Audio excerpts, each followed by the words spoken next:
जी, रंजीत जी। जी, तो आर्थिक वाला पक्ष ये आपको हो ही गया कि अर्थ की वजह, क्योंकि सबको आर्थिक सुख सुविधाएं, जो अर्थ से सुख सुविधाएं सारी मिलती थी, वो संपूर्ण समाधान में आर्थिक सारी उपलब्धि किस तरह से हो गई कि आपको मांगने का वहाँ पे अधिकार है, मांग करने का। तो जिसको जो चाहिएगा वो सब मांग लेंगे और उस हिसाब से उसको वो प्रोडक्शन होके मिल जाएगा। तो इससे ये एक जो उद्देश्य है सामाजिक होने का, वो पूरा हो जाता है आर्थिक, जो मैंने अर्थशास्त्र दिया है उसके कारण। ठीक। राइट। अब उसके बाद में दूसरा जो कारण है वो बचता है सुरक्षा। असुरक्षा का। हाँ, तो असुरक्षा, क्योंकि क्योंकि ज्यादातर असुरक्षा जो संबंधों में या समाज में जो पैदा होती है वो इसी वजह से होती है, क्योंकि सबको आर्थिक स्थिति नहीं मिल रही थी, तो उसको ही चुराने के लिए, लूटने के लिए किसी का अपहरण करते हैं, किसी का मर्डर होता है, कहीं चोरी होती है, डकैती होती है, 420 होती है, एक दूसरे के साथ ठगी होती है, इसी सब में होता है। तो वो आर्थिक स्थिति की वजह से खुद पे खुद सॉल्व हो जाती है। राइट। ठीक। अब क्या बचा कि अब खाली ये हाँ, अब खाली ये क्या है, सुरक्षा रह जाती है जो कंट्री लेवल पर रह जाती है, एक देश और दूसरे देश के बीच में। तो उसमें भी धीरे धीरे जब ये सारे देश इस व्यवस्था को स्वीकार कर लेंगे, तो वहां आर्मी वाली भी बात खत्म हो जाएगी, वो वाली असुरक्षा भी खत्म हो जाएगी। जंगलों वाली जो है, जैसे अभी कई सारे जगह हैं, जैसे उत्तराखंड में है या कहीं जहाँ पहाड़ी ज्यादा है, जहाँ जंगल है आसपास, तो वहाँ खतरनाक टाइप के जीव रहते हैं। तो वहाँ कोई ऐसी बाउंड्री नहीं बना रखी है कि वो जो जानवर हैं वो वहां से बाहर ना निकल सकें, जिसकी वजह से उनके बच्चे और वो सब अभी भी वहाँ उस तरह की असुरक्षा है। तो उसमें क्योंकि नगरीय सिस्टम है, ऐसे पहाड़ पर कोई इस तरह से रहेगा नहीं, उसमें क्योंकि नगरीय सिस्टम है, और तो नगरीय सिस्टम है, तो आप देख ही सकते हैं कि वो पूरा का पूरा सुरक्षित ही रहेगा, वहाँ सुरक्षा के सारे इंतजाम रहेंगे ताकि इस तरह के कोई जीव जंतु वहां ना आ सके। तो वो वाली भी, तो वो वाली असुरक्षा भी यहाँ खत्म हो जाएगी। तो कोई भी प्रकार की असुरक्षा नहीं बचेगी उसमें। आर्थिक स्थिति और जो नगरीय ढांचा है, नगरीय सिस्टम है, उसकी वजह से सभी सुख सुविधाएं सबको मिलेंगी और असुरक्षा कोई नहीं रहेगी। ये ये दो जो बिंदु हैं पूरे हो जाते हैं। अब बचा तीसरा बिंदु। तीसरा बिंदु है कि भाई संबंधों का क्या है। तो संबंधों में भी आप देख सकते हैं कि इसमें काफी बड़ा हिस्सा तो है इसी बात का कि जो आर्थिक स्थिति है उसी के लिए भाई भाई या भाई बहन आपस में लड़ते झगड़ते हैं, या कोई, या पति पत्नी का भी जो है बहुत बार जो झगड़ा रहता है वो इसी बात के लिए रहता है कि क्योंकि पैसा पति के पास है और पत्नी भी चाहती है कि भाई उसके ऊपर भी ठीक से खर्च हो। तो एक तो पति के पास पैसा ही थोड़ा है, एक तो वो प्रॉब्लम है। दूसरा है भी तो वो उसके हाथ में है, वो अपने हिसाब से अपने ऊपर खर्च नहीं कर सकती। तो इस बात के लिए जो हिस्सा लड़ाई वाला है वो तो इससे खत्म हो जाएगा, क्योंकि पत्नी भी सीधा सिस्टम से जो चाहे मांग सकती है और पति भी सीधा सिस्टम से जो चाहे मांग सकता है, और वो एक दूसरे को इस बात की धौंस नहीं दे सकते, क्योंकि कोई मतलब नहीं बनता है। तो ये वाली लड़ाई का हिस्सा भी इस आर्थिक ढांचे से सॉल्व हो जाता है। इसीलिए मैं बोलता हूँ कि आर्थिक ढांचा जो है वो बहुत महत्वपूर्ण है। आर्थिक ढांचे से इतनी सारी दिक्कतें खड़ी होती हैं, और वो आर्थिक ढांचा ठीक करते ही बाकी सारी दिक्कतें पैदा होनी बंद हो जाती हैं। अब एक हल्की सी चीज बची, वो बची कि भाई रिलेशनशिप में ये सब चीजें ठीक होने पर भी मैचिंग जरूरी है। अगर मैचिंग नहीं है तो ठीक है, अब हमारे बीच लड़ाई तो नहीं होगी लेकिन मजा भी नहीं होगा। जैसे हाँ। मान लिया कि घर में मैं हूं और मेरी पत्नी है। अब मुझे क्रिकेट पसंद है और पत्नी को कुछ और, कोई और गेम पसंद है, और वो एक ही समय में टीवी में आ रहा है। अब वो क्या किया जाए। अब अलग अलग रूम में टीवियां लगी होंगी। हाँ, तो अब एक तो ये है। जी हाँ, अब एक तो ये है कि अलग अलग रूम में टीवियां लगी होंगी। दूसरा ये है कि अभी चीजें जो है रिकॉर्ड भी हो जाती हैं, तो उनको वो बाद में भी सुन सकते हैं, है ना। ये उनको जरूरी नहीं है कि भाई एक ही समय में सुनना है। तो ये चीज, एक तो ये चीज हो गई। दूसरी ये चीज हो गई कि भाई इस लेकिन इससे संबंध का तो मजा नहीं आएगा ना, वो तो चलो हो गया। एक साथ तो हम मजा नहीं कर सकते ना एक साथ, क्योंकि राइट उसको राइट। क्रिकेट पसंद नहीं है और उसे जो पसंद है वो मुझे पसंद नहीं है, तो ये मैचिंग नहीं हुई हम दोनों में। और तो इसीलिए कभी कभी पति पत्नी में लगता है कि डिस्टेंस हो गया है। डिस्टेंस वो हो मुझे गया है, हाँ। आ रहे हैं, वो मेरी बात में इतना रुचि नहीं लेते हैं। सेम पति को भी ऐसे ही लगता है। हाँ हम्म। हाँ हाँ। तो अब अगर मैचिंग होती, अगर हम हम्म। दोनों को ही क्रिकेट पसंद होता, तो फिर ज्यादा मजा होता ना, एक दूसरे के साथ बैठ के एंजॉय करते। अगर अलग हम्म। अलग है तो हमें अलग अलग एंजॉय करना पड़ रहा है। अब अकेले अकेले में तो क्या एंजॉय करना, उसका भी एंजॉय पूरा नहीं होगा, मेरा भी नहीं होगा। उसको अपना एंजॉय पार्टनर मिल जाए, मतलब उससे मैचिंग करता हुआ मुझे भी मैचिंग करता हुआ मिल जाए, तो सुखों में बढ़ोतरी हो जाए, जो संबंधों वाला सुख है वो स्टार्ट हो जाए। क्योंकि लेकिन प्रेम क्योंकि जी, संबंध हमने जी। लेकिन आज जैसे आप बोल रहे हैं ना कि जैसे एक जैसी मैचिंग होनी चाहिए तो एंजॉय ज्यादा करते हैं रिलेशनशिप को। ये बात तो हम्म, बिल्कुल ठीक है। लेकिन शादियां अगर लव मैरिज के किनारे कर दें तो शादियां ज्यादातर बेस्ड होती हैं कि लड़का कितना अच्छा कमाता है, क्योंकि मैचिंग के लिए तो कोई संभावना अभी इतना है नहीं। हालांकि थोड़ा हाँ डेवलप है। अभी भी लोग एंगेजमेंट से लेकर शादी के बीच में एक दूसरे को जानने की कोशिश करते हैं, बट उस लेवल पर नहीं जान पाते हैं। मतलब उस हाँ। हर हर लेवल। और वो दिखाते भी नहीं है ना, वो दोनों ही हाँ पक्ष एक दूसरे को ये दिखाने की कोशिश करते हैं कि भाई हम तुम्हारे में ढल जाएंगे या मैचिंग है। मतलब वो हाँ मीठा मीठा वाला ही व्यवहार करते हैं, तो जांच पड़ताल हो भी नहीं पाती हाँ। है। राइट। और लव मैरिज में भी तो कोई एक आध चीज को लेके किसी से लव होता है। ऐसे तो अभी लोग समझदार हैं नहीं कि वो मैचिंग उनके दिमाग में ये हो कि भाई मैचिंग हमने तलाश करनी है कि इससे उसके साथ मेरी मैचिंग है कि नहीं है। कोई एक दो मैचिंग देखी और आदमी प्यार में गिर जाता है और उसी में शादी कर जाता है। बाद में फिर पता चलती है कितनी सारी अनमैचिंग है। तो बिल्कुल अभी ये कॉन्सेप्ट ही नहीं है ना समाज में। अब ये समाज हम्म। में कॉन्सेप्ट नहीं होने के कारण तो इस पर कोई खोजबीन बहुत होती नहीं है। बहुत कोई ज्यादातर कोई कोई देखभाल करते भी हैं तो कोई एक आध मेन चीज की कोई कर लेते हैं कि भाई ये ऐसी मैचिंग है या नहीं। और बल्कि स्त्रियों से तो बहुत ज्यादा पूछा भी नहीं जाता, उनको तो ऐसा सोचा जाता है वो तो सब घर में आएगी हम्म। तो ढली जाएगी वगैरह वगैरह, इसलिए ये भी है। और स्त्री को फ्री हैंड है नहीं कि वो अपने से आदमी को चेक करे। आदमी सोचता है कि ठीक है मुझे तो एक सेक्स टॉय चाहिए, या जो मेरे कहने में चले वो चाहिए, ऐसा ऐसा कुछ सोचता है। तो अभी ये कॉन्सेप्ट ही नहीं है समाज में, कहीं पर भी नहीं है, यही नहीं बाहर भी नहीं है। बाहर तो थोड़ा फ्रीडम भी है, तब भी ये कॉन्सेप्ट नहीं है, इसीलिए वहां पे इतने सारे तलाक और इतने सारे सब होता रहता है। हम्म। और उसमें भी तो दिक्कत होती है, उसमें भी कोई आसान तो होता नहीं कि भाई ठीक है तलाक हो गया तो कोई बुरी बात नहीं है ये वगैरह वगैरह। भारत के जितना बुरा नहीं माना जाता, मगर वहां भी कोई आसान नहीं है कि अच्छा ये ऐसी बात नहीं है कि चलो ठीक है भाई कर लो। खटास पैदा होती है, लड़ाई होती है, तब जाके अलग होते हैं, तू मैं होती है।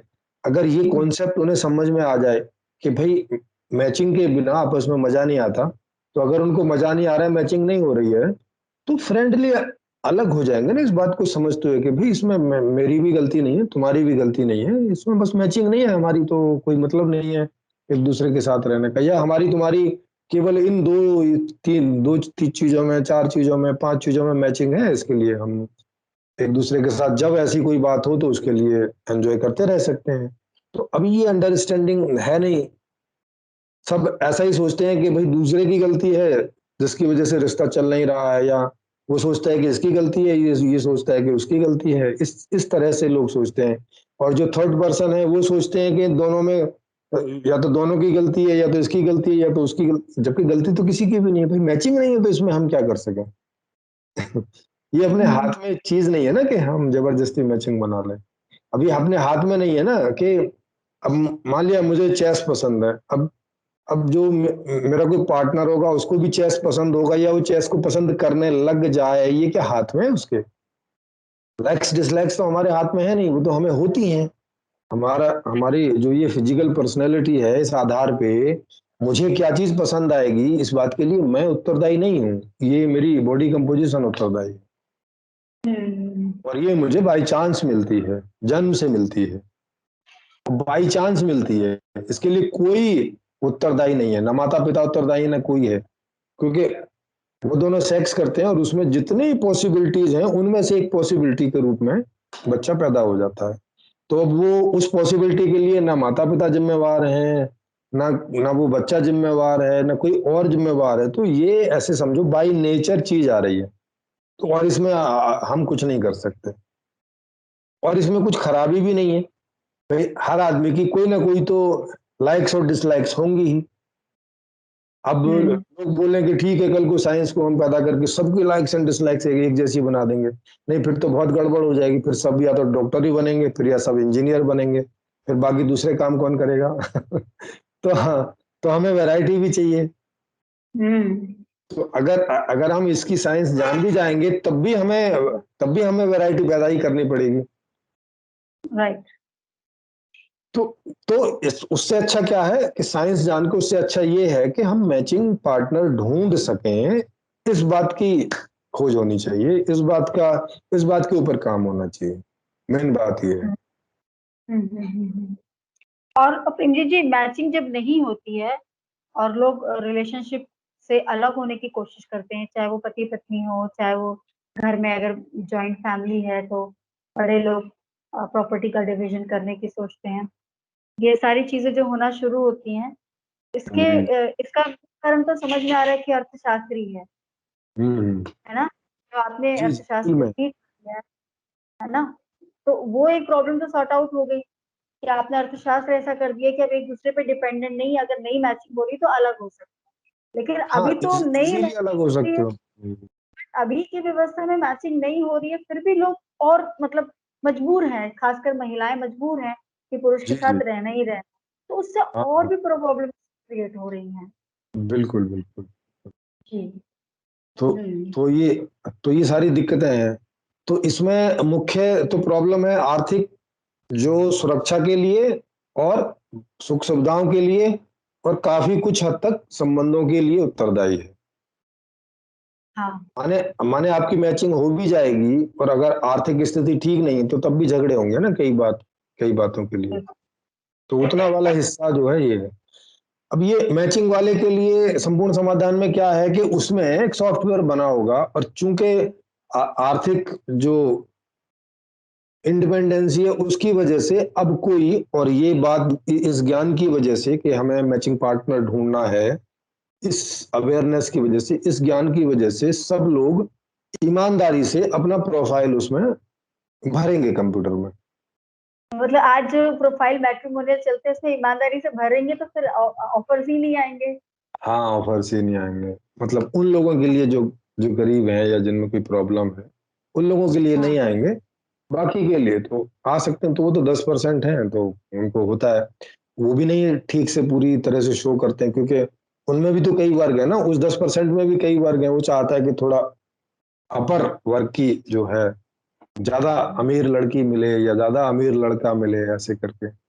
जैसे राइट राइट। मैं अपना उदाहरण बताऊं। मैं जब मैं साधुता से वापस आया था, और मैं तब मैं शादी करना चाहता था, तो मैंने मेट्रो में मैनियम में कई जो हैं, जीवन साथी .com है और भी कई हैं, तो उसमें मैंने अप्लाई किया था। और चूंकि मैं थोड़ा ईमानदार टाइप का आदमी हूँ, तो जो था वैसा वैसा ही मैंने उसमें सब भर दिया था। तो कोई एक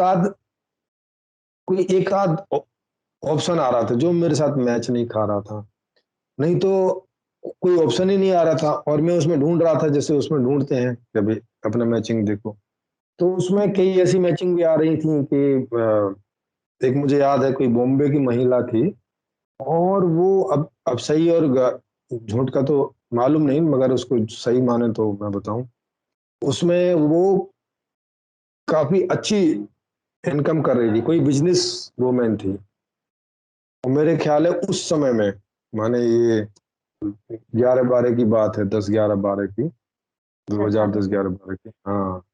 उस समय में वो लाखों रुपए कमा रही थी, मतलब शायद वो 70-80 लाख रुपए कमा ले रही थी उस बिजनेस से साल में। मतलब ये उसका सेविंग था। अच्छा। फिर हाँ, और उसकी जो फिर भी जो उसकी जो अपेक्षा थी, उसमें उसने जो लिखा, वो लिखा कि मुझे ऐसा जीवन साथी चाहिए जो जो जो साल में करोड़ों रुपए कमा रहा हो। हुँ। मतलब 70-80 लाख रुपए तुम खुद कमा रहे हो साल में। हुँ, हुँ। अब तुम्हें और तो अब तुम्हें तो ऐसा हस्बैंड ढूँढना चाहिए ना जो कि तुम्हें तुम्हें प्रेम कर सके, तुम्हें तुम्हारे बिजनेस में हेल्प कर सके, तुम्हें मतलब अब तो भाई उस चीज में तो तुम स्ट्रांग हो ना। अब आर्थिक स्थिति में तुम स्ट्रांग हो तो आर्थिक स्थिति की मांग क्यों कर रहे हो? ये तो बड़ी ना समझिए। हुँ, लेकिन ऐसा करके होता है उसमें कि आदमी भी आर्थिक स्थिति में स्ट्रांग है तो वो भी जो है आर्थिक स्थिति स्ट्रांग वाली महिला ढूंढता है। अरे भाई ये क्यों ढूंढ रहे, ये तो तुम्हारे पास है। मतलब ये तो ऐसे ही हो गया कि मेरे पास 10-20 फुटबॉल पड़ी है और मैं ऐसी महिला ढूंढूंगा जिसके पास 10-20 और फुटबॉल हो। अरे वो फुटबॉल तो तुम खरीद के उसको दे दोगे। माने जो जो चीजें तुम्हें चाहिए जो नहीं है तुम्हारे पास, उसके लिए आवेदन करो ना। तो ये तो लैक ऑफ अंडरस्टैंडिंग हुई ना? नहीं। हाँ, तो ये लैक ऑफ अंडरस्टैंडिंग क्यों हुई? क्योंकि रिश्तों की अभी समझ नहीं, ये कॉन्सेप्ट ही नहीं है अभी लोगों के पास। संबंधों वाला कॉन्सेप्ट ही नहीं है कि संबंध होता क्या है बात के लिए। अभी संबंध लोग अमीर बनने के लिए सोचते हैं कि मैं संबंधों से अमीर हूं तो और अमीर हो जाऊं, या जितना अमीर हूं उससे ज्यादा अमीर हो जाऊं, या उससे कभी भविष्य में उनका घर जो है अमीर होगा तो मुझे कभी जरूरत पड़ेगी तो मुझे वहां से आर्थिक सहायता हो सके। ये वाली चीजें ढूंढते हैं, ये वाली चीजें ज्यादा प्रासंगिक हो रखी हैं उनके लिए भी जो ऑलरेडी स्टेबलिश्ड हैं आर्थिक स्थिति में। इतनी उनको भी असुरक्षा रहती है, उनको भी पक्का नहीं है कि ठीक है। जैसे अंबानी को भी पक्का नहीं है कि वो अगले 10 साल तक इस पोजीशन पे बना रहेगा, वो कभी भी धाराशायी हो सकता है, ये डर उसको लगा रहता है। इसीलिए वो कंटिन्यूअसली इसको ही सुरक्षित करने के लिए अपनी शादी करेंगे तो अमीर घरानों में करेंगे, अपने बच्चों की शादी करेंगे तो अमीर घरानों में करेंगे। क्योंकि वो जो चीज है वो ऐसे करके लटकी रहती है। नहीं तो कम से कम भाई तुम खुद अमीर हो तो दूसरे किसी गरीब से शादी कर लोगे तो कम से कम एक और अमीर हो जाएगा ना जो गरीब था।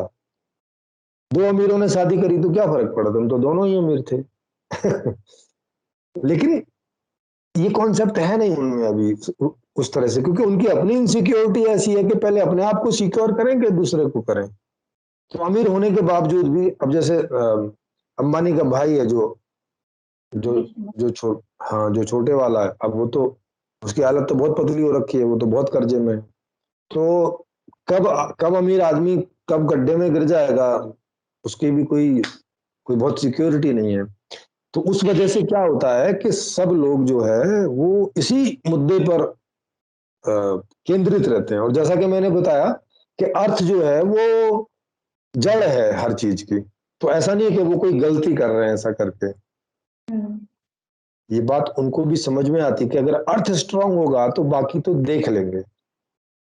अब लेकिन जो रिश्ते वाली चीज है वो ऐसे करके देख लेंगे से देखी नहीं जाती है, क्योंकि वो भी अपने आप में एक अलग फैक्टर है। ठीक है, रिश्तों पे अर्थ का बहुत बड़ा प्रभाव होता है, मगर अगर मैचिंग ही नहीं है तो भी कोई मतलब नहीं ना कि आपके पास कितना ही भी अर्थ हो। इसीलिए हुँ, अमीरों की भी तलाक होते हैं, अमीरों की भी वो सारी समस्याएं होती है। एक तो वो, दूसरा ये है कि चेंजिंग फिनोमिना है। एक के साथ आप बहुत लंबे समय तभी रह सकते हैं अगर आपकी उसके साथ मैचिंग 100% है, तब संभव है कि पूरी जीवन आप उसके साथ रह सकें। अगर इस मैचिंग में कमी है तो आप उससे कुछ देर बाद, साल बाद, 2 साल बाद, 10 साल बाद आप ऊब जाएंगे। आपकी किसी के साथ बहुत मैचिंग है तो वो चेंजिंग फिनोमिना इनसाइड में रोल करता रहता है कि अपने आप में ही बदलता रहता है। क्योंकि उनकी इतनी सारी मैचिंग है, मान लिया 100 चीजों में मैचिंग है तो वो कभी इस चीज का एंजॉय करेंगे, कभी दूसरी चीज का, कभी तीसरी चीज का, वो ऐसे करके होता रहता है। और हुँ, अभी तो ये संभावना नहीं है कि कोई आदमी दो चार छह चीजों से ज्यादा मैचिंग कहीं मिलती हो या वो ढूंढता भी हो। तो वो उसमें जल्दी से बोरियत हो जाती है। जिन चीजों में मैचिंग नहीं है उन चीजों की कमी खलने लगती है, वो वाला संबंधों का फ्लेवर आता नहीं जीवन में। और आदमी आदमी को तो जो ये कंपोजिशन बना है इसमें रिलेशनशिप से जितने फ्लेवर चाहिए अगर वो नहीं मिलेंगे तो अभाव महसूस करेगा, तो जीवन ऐसा लगेगा कि खाली जा रहा है यूं ही। बिल्कुल। हम्म।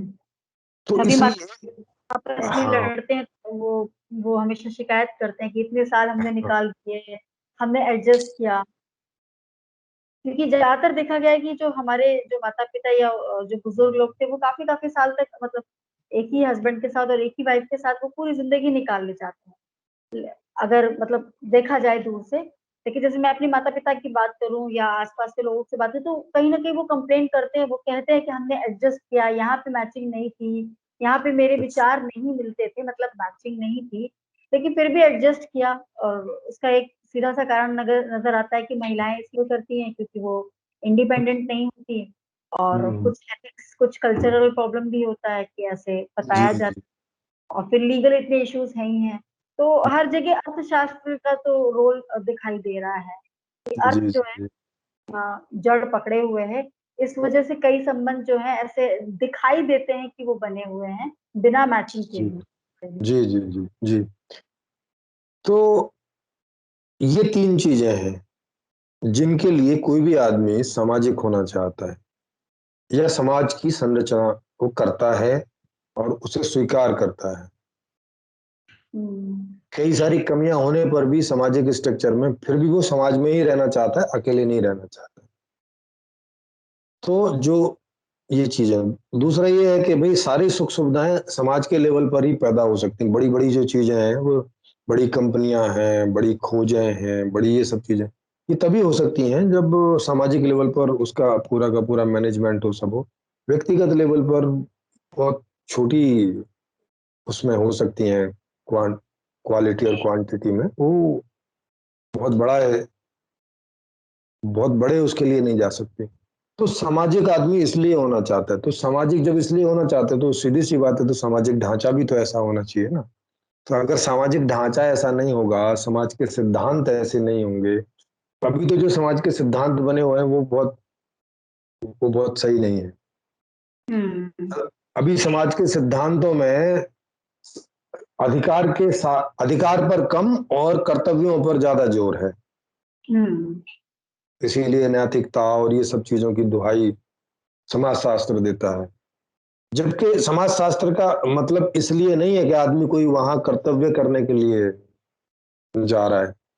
आदमी अपने एंजॉय करने के लिए जा रहा है कि कोई एक ऐसा सामाजिक ढांचा हो जहां वो जैसा जीवन जीना चाहता है वैसा जीवन उसको जीने को मिल सके, एक ऐसा ढांचा।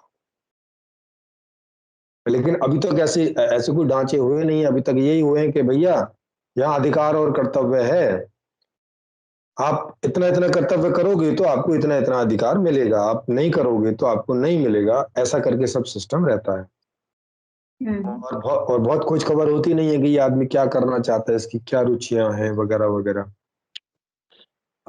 कॉन्शियसनेस में भी कोई बहुत डीप खोजें हुई नहीं है अभी, पीछे जितने भी खोजें हो रखी हैं ये सब सनातन धर्म के द्वारा या बाइबल के द्वारा या कुरान के द्वारा या जैनों के ग्रंथों के द्वारा या बौद्धों के ग्रंथों, वो सब बच्चों वाली खोजें हैं।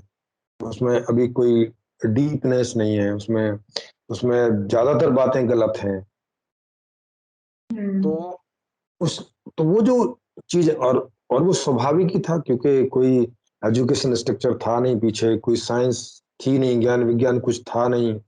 तो उस अवस्था में कॉन्शियसनेस के बारे में कोई डीप रिसर्च हो जाए इसकी भी संभावना नहीं थी, क्योंकि ये सब चीजें एक साथ ही चलती हैं। ऐसा करके नहीं हो जाता कि साइकिल भी नहीं खोजी गई है और एरोप्लेन खोज लिया गया हो, ऐसा करके तो होता नहीं, सब ये स्टेप्स में ही चलता है। सीधी सी हम्म। बात है, पहले साइकिल ही खोज में आएगी, एरोप्लेन पहले खोज में नहीं आ सकता। राइट। हाँ, तो ऐसे ही जेनेटिक बाद में ही खोज में आएगी, एकदम शुरुआत में जेनेटिक्स खोज में नहीं आ सकती। हम्म। इंजीनियरिंग शुरू में खोज में नहीं आ सकती, शुरू में ऐसे ही छोटा छोटा छोटा छोटा ऐसे होते होते सामाजिक रूप से एक समय में ऐसा पहुंचता है कि खोजें डीप होती हैं, बड़ी होती हैं, हर हर फील्ड में। तो चेतना की फील्ड में भी, कॉन्शियसनेस के फील्ड में भी खोजें धीरे-धीरे गहराती हैं। और इसमें जितनी-जितनी खोज होती जाती है, उतना-उतना आदमी के बारे में समझ में आने लगता है कि ये चेतना जो क्या है, क्यों है, किस लिए है, क्या चाहती है, किस माहौल में खुश होगी, क्यों खुश नहीं होती है, क्या चाहिए इसको, कितने तरह की होती है। ये सारे जो जो क्वेश्चन हैं, जो अध्यात्म के अंतर्गत, आध्यात्मिक विषय जो है, उसके अंतर्गत ये सारी चीज़ें आती हैं। तो पहले ये खोजें भी नहीं हुई, तो इस तरफ किसी ने सोचा भी नहीं। अब ये खोजें हो रही हैं पिछली शताब्दी में ही मेरे ख्याल है ज़्यादातर खोजें हुई हैं, बाहर भी और यहाँ पर भी। वो भी वो भी बाहर से ज़्यादा हुई हैं खोजें। अंदर से तो कभी-कभार समझो कि कोई निकल आई, नहीं तो बाह्य दृष्टि से हुई हैं। मतलब बाहर से लोगों को देख के जानने की कोशिश की जा रही है कि ये कौन है, क्या है, इसलिए है। अंदर से ऐसा करके नहीं देखा गया। तो अभी मैंने इसको बहुत गहरे से अंदर से भी, बाहर से भी, ये सब कुछ करके ऐसा करके पूरा लिखा है कि ताकि आप जो भी कोई उसको पढ़े तो वो अपने अंदर इस बात को कन्फर्म कर सके कि हाँ, ऐसा ही है कि ऐसा नहीं है। और उसके लिए फिर ओपन मंच भी खोला है कि वहाँ आके वो डिस्कशन कर सकता है व्यक्तिगत रूप से कि ये ऐसा है कि नहीं है, या उसका कोई और एक्सपीरियंस है तो वो वहाँ रख सकता है। उस पर भी चिंतन मनन हो सकता है कि भई ये ठीक है कि नहीं है, जो वो सोच रहा है, या जो मैंने बताया उसको वो क्रॉस चेक कर सकता है कि ऐसा है कि नहीं है। अपने एक्सपीरियंस के तल पे उसको जाँच सकता है, वहाँ और जो लोग बैठे हैं उनको भी बोल सकता है, भई आप लोगों को क्या लग रहा है? क्या आप लोग ये इस बात को अपने अंदर कन्फर्म कर रहे हैं क्या? जैसे मैंने बोला कि भई जीवन का जो उद्देश्य है वो है सुखी रहना। जी। तो अब इस बात को हर आदमी अपने अंदर देखे कि क्या वो सुखी रहना चाहता है हर हाल में? हुँ। तो क्या आंसर आता है अंदर से? हर हाल में ही रहना चाहता हूँ। हाँ, तो इसका करेक्ट। मतलब है कि ये बात कन्फर्म हो रही है। हुँ, राइट। और क्या इसके अलावा कुछ चाहता है? वो हर तरह से सुखी रहे अपने जीवन में, इसके अलावा कुछ चाहता है क्या? कुछ नहीं चाहता इसके अलावा। हम तो जो भी करते हैं हमारा बस उद्देश्य उसमें इतना ही होता है कि हमको उससे वो अच्छा लगता है करने में।